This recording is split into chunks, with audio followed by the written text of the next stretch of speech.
आपसे कुछ देर पहले बताया गया है कि जुमे की नमाज के फ़ौरन बाद 2 बजे सुप्रीम कोर्ट के चीफ जस्टिस साहब और बेंच जो है वो दोबारा रिज्यूम करेगा हियरिंग को। और पूरी कौम इस वक्त चीफ जस्टिस पाकिस्तान के और सुप्रीम कोर्ट के पीछे खड़ी है। ये एक अहम फैसला है। पाकिस्तान के आइन में रहना है या ख़त्म होना है, ये सुप्रीम कोर्ट के फैसले से जुड़ा हुआ है। सुप्रीम कोर्ट क्या फैसला करती है इसके ऊपर पाकिस्तान के आइन का, पाकिस्तान की कौम का और रियासत की लेजिटिमेसी का यानी कानूनी हैसियत का दारोमदार है। अगर हम आर्टिकल 224 को पर अमल दरामद ना करा सके और आर्टिकल 224 जो है वो अमली तौर के ऊपर कालअदम हो गया तो ये पाकिस्तान में एक नुमाइंदा हुकूमत की जो बुनियाद है वो ख़त्म हो जाएगी और पाकिस्तान नामजदगियों पे चलेगा। सीधी बात है कि अगर ये कह रहे हैं कि 8 अक्टूबर को हम इलेक्शन कराने को तैयार हैं, वो क्या गारंटी है? 8 अक्टूबर का तो मतलब ये है कि अगस्त में ये हुकूमत चली जाएगी और निगरान हुकूमत आ जाएगी। 3 महीने में क्या क़यामत आ जाएगी पाकिस्तान में कि हमारी मईशत भी ठीक हो जाएगी, हमारी सिक्योरिटी सिचुएशन भी ठीक हो जाएगी, हमें पैसे भी आ जाएंगे, सब कुछ हमारा ठीक हो जाएगा 3 महीनों में और फिर ये इलेक्शन करा देंगे। हकीकत ये है कि 3 महीनों में पाकिस्तान के जो चैलेंजेस हैं उनमें इजाफा होगा। अगर आप खैबर पख्तूनख्वा में और पंजाब में इलेक्शन नहीं कराते फिर आप पाकिस्तान में भी इलेक्शन नहीं करा पाएंगे और पाकिस्तान एक गैर आइनी हुकूमत के नीचे चला जाएगा।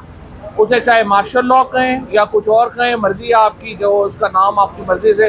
जिस तरह पहले चीफ मार्शल लॉ एडमिनिस्ट्रेटर थे, मुशर्रफ साहब ने उसका नाम बदल के चीफ एग्जीक्यूटिव रख लिया, अब आप उसका नाम बदल के कुछ और कर लें, लेकिन ये आइनी हुकूमत नहीं होगी। और पाकिस्तान जो इस वक्त सियासी तौर के ऊपर, मुआशी तौर के ऊपर और समाजी तौर के ऊपर एक मुकम्मल कोलैप्स कर चुका है, जैसा कि हुकूमत ने बताया है सुप्रीम कोर्ट को। इसके बाद हमें एक बहुत बड़ा लॉ एंड ऑर्डर की सिचुएशन की तरफ हम चले जाएंगे और मुझे नहीं लगता इस वक्त किसी भी इदारे में इतनी जान है कि अगर हम एक खाना जंगी में, फॉर्मल खाना जंगी में या लॉ एंड ऑर्डर में चले गए तो वो हमें कोई बचा पाएंगे। लिहाजा पाकिस्तान में तमाम जो स्टेक होल्डर्स हैं उनकी जिम्मेदारी है कि वो पाकिस्तान को मुकम्मल आइनी कोलैप्स से बचाएं। इलेक्शन फौरी तौर के ऊपर कराए जाएं। जिस तरह कल इमरान खान साहब ने कहा, ये हमारा मसला नहीं है, 3 का बेंच हो, 5 का बेंच हो या फुल कोर्ट हो, ये सुप्रीम कोर्ट के चीफ जस्टिस साहब का प्रेरोगेटिव है, वो जो फैसला करेंगे कौम उनके साथ खड़ी है। लेकिन हमें आइन के अंदर हमें चाहते यही है कि आर्टिकल 224 के अंदर अमल हो और इलेक्शन 90 दिनों के अंदर होने का जो असूल है उसको अपहेल्ड किया जाए और इसी में कौम की बका है। अच्छा, ये बताइएगा कि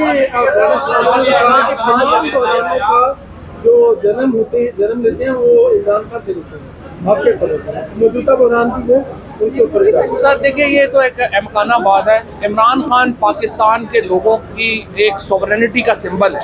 इक़्तिदार आला पाकिस्तान के अवाम का होगा उसकी जो अलामत है वो इमरान खान है और इमरान खान ही पाकिस्तान के अवाम की नुमाइंदगी साहब ने बयान दिया है कि अगर चीफ जस्टिस को ऐसा फैसला करते हैं तो फिर उस पर अमल दरामद मुश्किल हो जाएगा, यानी कि क्लियर मैसेज। जो हुकूमत चीफ जस्टिस के और सुप्रीम कोर्ट के फैसले पे अमल नहीं करेगी उसके साथ वही होगा जो यूसुफ रजा गिलानी साहब के साथ हुआ था या नवाज शरीफ के साथ हुआ था। फिर शहबाज शरीफ और काबीना को घर जाना पड़ेगा और नई हुकूमत आके इम्प्लीमेंट करेगी। आपकी नज़र में फुल कोर्ट का मुतालिबा किया जा रहा है या आप जरा ये बताइएगा। देखिए, बात यह है, मैंने आपको दोबारा अर्ज की, हमारा मसला नहीं, ये सुप्रीम कोर्ट का एक अंदरूनी मसला है। वो चीफ जस्टिस साहब का इख्तियार है बेंच बनाना, वो जो बनाएंगे उस पर अमल दरामद होगा।